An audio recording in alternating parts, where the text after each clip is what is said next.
எனக்கு பிரியமானவர்களே, இன்று பொது காலத்தில் நாங்கள் 12ஆம் வாரத்தில் வியாழக்கிழமைக்கு கால் பதிக்கின்றோம். இந்த நாளிலே இறை வார்த்தை உங்களை மண்ணை மலைப்பது ஆண்டவர் சொல்லுகிறார்.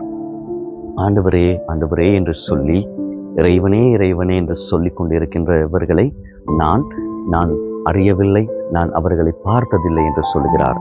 அப்படியானால் நாங்கள் மன்றாடுகின்றோம், நாங்கள் செபிக்கின்றோம், நாங்கள் இறைவனோடு இருக்கின்றோம் என்று சொல்லிக்கொண்டு தெரியாமல், நாங்கள் உண்மையாகவே நான் யார் என்பதை இறைவனுக்கு அறியக்கூடியவாறு நான் வாழ்ந்து கொண்டிருக்கின்றேனா, நான் வாழ்ந்திருக்கின்றேனா, நான் வாழ முயற்சி செய்கின்றேனா என்பதனை சிந்தித்து பார்க்க வேண்டும். என்னுடைய உள்ளார்ந்த ரீதியாக நான் வைக்கின்ற தொடர்பு எவ்வாறாக ஆழமாக இருக்கின்றது. அந்த ஆழத்தின் ஊடாக இறைவன் என்னுடைய உள்ளத்தை அறிவதன் ஊடாக அவர் ஒரு நாள் சொல்வார், நான் உன்னை அறிவேன் என்று, நான் உன்னை அறிந்திருக்கின்றேன் என்று. அப்படியானால் அந்த வாய்ப்பினை நாங்கள் எவ்வாறு பயன்படுத்த வேண்டும், அந்த வாய்ப்பின் ஊடாக நாங்கள் எவ்வாறு இறைராட்சியத்துக்குள் செல்ல வேண்டும் என்பதனை இந்த நாளிலே தியானிப்போமா.